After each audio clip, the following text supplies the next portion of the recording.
How's it going, Yankee fans? Welcome back to Fireside Yankees with your boys, Alex and Ryan. So today I wanted to discuss basically how much money the Yankees have this upcoming offseason to make moves. I know all of you guys want to go get Bellinger and Yamamoto and this guy and that guy.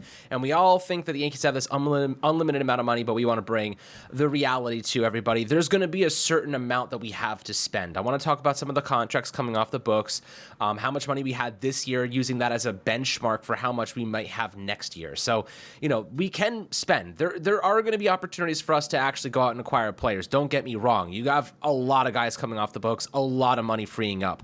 But going out and getting this guy, that guy, $200 million, $300 million, $100 million there, it's not going to happen.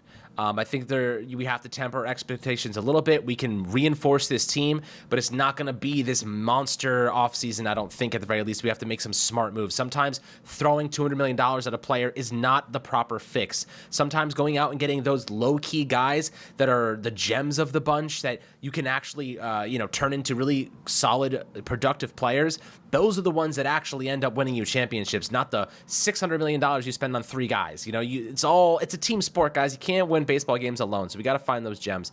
But Ryan, before we dive into the salary space situation here, the luxury tax threshold, and how much the Yankees do actually have to spend, how do you do today, my friend? I'm doing all right.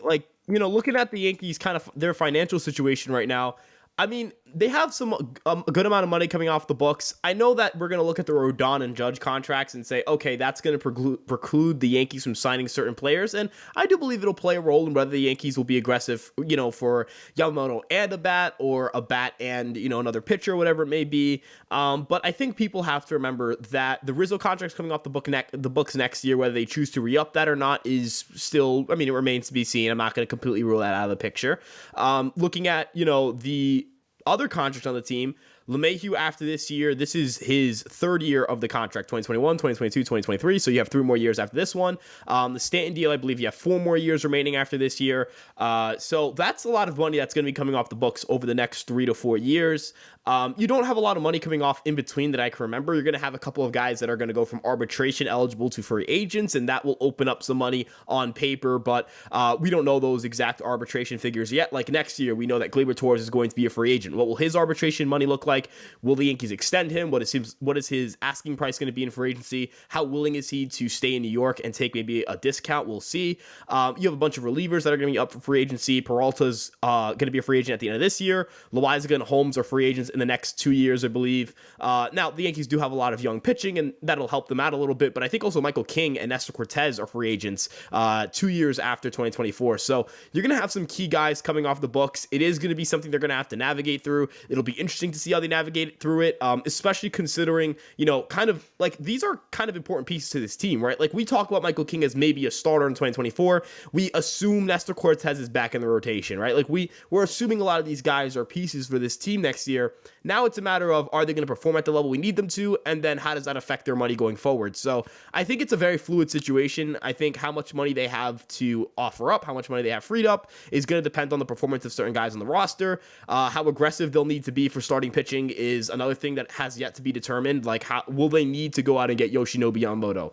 We don't know yet, right? Like, will they be okay with just signing Frankie Montas? I know we discussed that yesterday. Will they throw a flyer at a different pitcher? Who knows? Will they just have an open competition with Michael King and Clark Schmidt and Johnny Brito and maybe even a Drew Thorpe or Randy Vasquez, or Will Warren, Clayton Beater, those type of guys? Overall, it depends on how much the farm is able to give you next year, how much you're able to get from guys internally, like your veterans taking steps forward. If Stan's a better player than what he was this year, which, he has to be at this point, but if he's the player he was in 2021 in 2024, which it looks like it's not going to be that, but it's possible, then that covers up a hole in terms of needing to, go out and not going out and getting a big bat, but you're not as concerned about your offense as you would be. If Oswald Peraza takes that next step offensively and is like a 110 WRC plus hitter at third base, you don't need to pay for a third baseman. Maybe you don't pay for a second baseman and you have an internal guy in your infield kind of climb up through the system. You have a couple of interesting infield prospects at the high A, low A, double A level. Obviously, Roderick Arias tore it up in the Florida Complex League. He'll likely start out in single A next year. Trey Sweeney had a pretty decent year in double A. Is he going to go to the Arizona Fall League? How is he going to play in the postseason, right? Like, is he going to be able to be a guy that next year takes that next step? Because if Sweeney does take that next step, then maybe you don't need to pay Glaber, right? Like, so you're going to be in a weird situation where it's like, all right, what does my farm give me? What does my veterans give me? This isn't a free agent class where you're looking and saying, wow, there are so many really good bats to go out and get. This is more one of those, okay, these are a couple of guys who there are reasons not to think they're very good, but there are also plenty of reasons to think that they could help you out. Obviously, Cody Bellinger is going to be the guy that people talk about, but Alex, I'm a little bit concerned about that profile. I'm a little bit concerned about giving a guy $200 million when none of his traits at the plate suggest 135 WRC plus hitter. Maybe 115 WRC plus hitter, and I'll pay 115 WRC plus with good defense prices, but am I going to pay Brandon Nimmo prices for a guy who I don't think is as good as Brandon Nimmo? No. So that's really where I'm at in terms of the market. I think a lot of it depends on what happens next year. I don't think you're going to be seeing a huge splurge on the free agent market for the Yankees in terms of offensive pieces. They'll have to look more into the trade front, and then you kind of just reset and re-gauge in 2024, where a guy like Juan Soto could become a free agent, and then there are other bats and also other trade opportunities that come up as the season goes on. Yeah, so I mean, look, if you look at next year, right off the bat, we can save a little bit of money in terms of, even if it's not for this upcoming offseason, it could be for next offseason. For example, you got Frankie Montas coming off the books at $7.5 million. You have Luis Severino coming off the books at $15 million. You have Josh Donaldson coming off the books, who we still have to pay $6 million to in a mutual option that was triggered when he was traded. But you're still saving like $21 million there. It's a nice chunk of change. There's going to be open, available salary space here, but the reality is the top guys that are making a lot of money, Judge at $40 million, which is fine. Cole at $36 million, fine. We trust those guys. Stanton's the big one at $32 million, has a luxury tax threshold hit of $22 million because the Marlins are paying $10 million of that. Rodon's at $27.8 million, need him to bounce back. Rizzo's at $17 million, $20 million luxury tax hit. DJ LeMay, who's at $15 million, and then you have Canely at $5.75 million. Everybody else is arbitration. Most of them are actually pre-arbitration or really early on. So Franchi Cordero, for example, arbitration 3, probably gone. Gleyber Torres is in his final year of arbitration. Let's say he makes $13 to $15 million, and they extend him after that. So he's a reasonable hit. He's a good player, one of the best second basemen in baseball by most accounts. Clay Holmes, third year of arbitration. Jonathan Loáisiga, injury prone. Can you rely on him? Probably not. But when he's healthy, he's really freaking good. Arbitration 3, probably won't get a lot because of the injuries. Herman, probably gone because of all the issues he's gone through. Higashioka's arbitration 3. Nestor Cortez is only in the second year of arbitration. Michael King, second year. Clark Schmidt, first year. Like, these are low cost individuals. Now let's look at the pre-arbitration guys. Albert Abreu, Ben Rortvedt, Scott Effross, who's going to be coming back. Don't forget about Scott Effross, who's coming back from Tommy John surgery. Ron Marinaccio, if he takes a step forward. Luis Gil, another Luis Gil, the guy that could really be an impact player for the Yankees down the stretch. Oswaldo Cabrera, Greg Weissert, Oswald Peraza. You have Ian Hamilton, Johnny Brito, Anthony Volpe, Jake Bowers. Let's see here. Everson Pereira, who might be out with an injury. Jason Dominguez, Austin Wells. There's a lot of guys here who can make an impact on this team. They're going to be making $720K. So it's, you look at actually what they have to spend. If these youngsters step up and play and start, some of them, the amount of money it's going to save the Yankees is going to be astronomical. After arbitration, if we want to get back, like this year, we're at $280 million, Ryan, $280 million in active total payroll. If a lot of those guys step up and we don't go crazy in arbitration, and a lot of these guys are still early in that process, we may have $50 million, $60 million available to spend. If you're Brian Cashman and you're like, okay, we have all this money to spend, we have to spend it one way or another, I'm not going to overdo it, because making bad decisions is not the way that the Yankees are going to rebuild this roster correctly.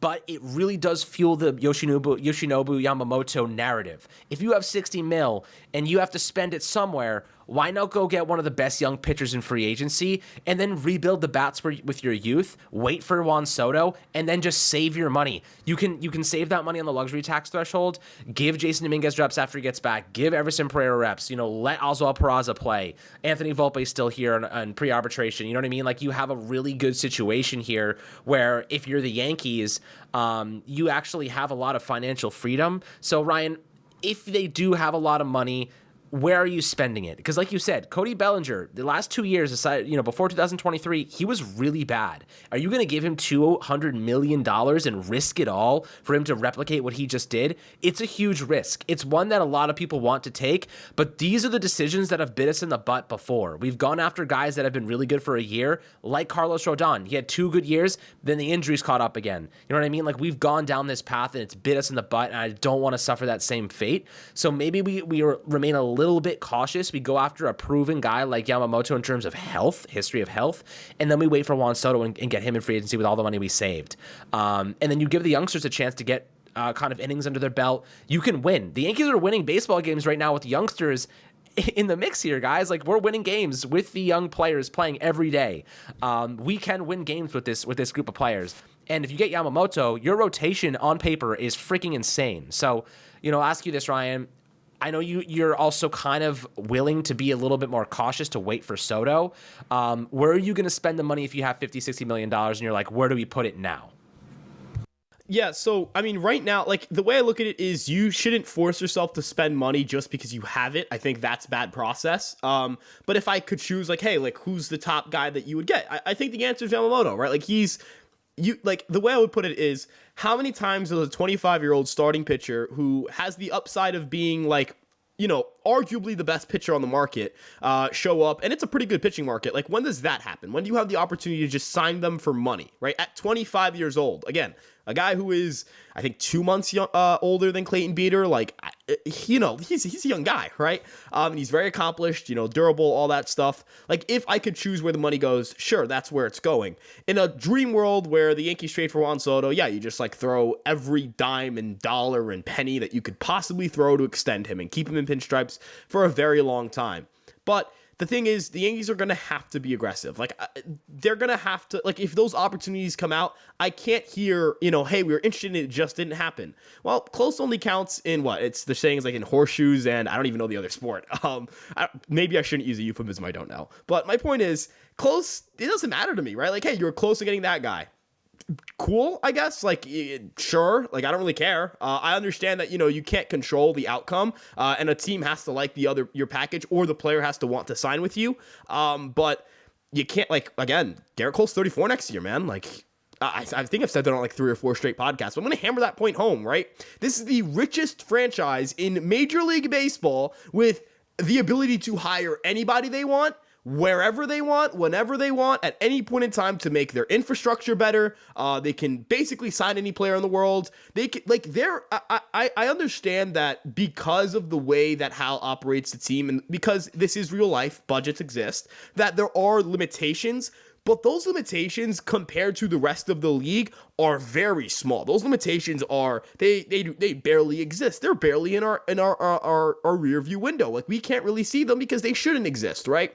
If the Yankees come into this offseason and say, hey, we got injured, blah, blah, blah, that happened. Like, sure, yeah, that all happened, cool.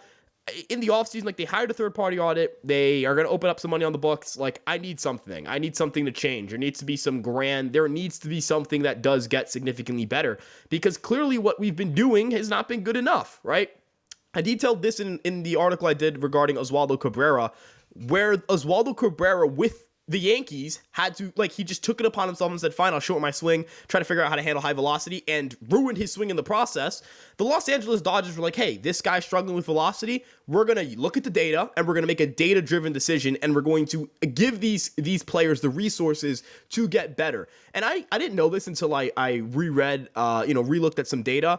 The Dodgers were the best team in baseball against pitches 95 plus miles per hour in 2022, and they still improved that part of their team. The Yankees get bounced in the ALCS, swept, haven't won a World Series since 2009, and they're relying on what? Like, feel and, what they think works. Got to look at the data. got to be a modern thinking organization. You have the finances to do it. You got to get a lot better internally. That's a big thing. Like, we could sign Juan Soto. We could trade for Juan Soto, sign Yoshinobu Yamamoto, whatever it may be. If Rodon doesn't make internal progression from this year to next year, it's not going to matter. If Cortez is the same pitcher he was last year, next year, it won't matter. If Stanton, Rizzo, LeMahieu are all the same hitters they were last year, next year, it won't really matter, right? Like, you need these guys to get better. You have to invest in that part. So if you were to ask me, like, so to answer the question, if you were to give me $50 to $60 million to play with, a lot of it's going into player development. And then if there is that splash, whether it's Yamamoto or Soto available, you go all in. If not, sign a couple of depth guys, try to, strengthen the parts of your lineup surrounding Aaron Judge. And again, invest in player development, invest in getting these guys better at the major league level, figure out what you've been doing wrong the last year and fix it, because it's not good enough right now. Absolutely. And look, the Yankees have some ammo, right? They got some money. They have some prospects climbing up and making an impact, and at least, showcasing they can be a part of the future, not a part of the problem. So that's where we have some optimism creeping through the seams. And I'm excited to see how the development keeps going and how this so-called changes these offseason. The third-party evaluators coming in to determine if the Yankees are going to need to make some strategical shifts, whether it be because of the personnel that are making decisions, the executives at the top. But it seems like there's going to be changes one way or another. I'm curious to see what actually happens there.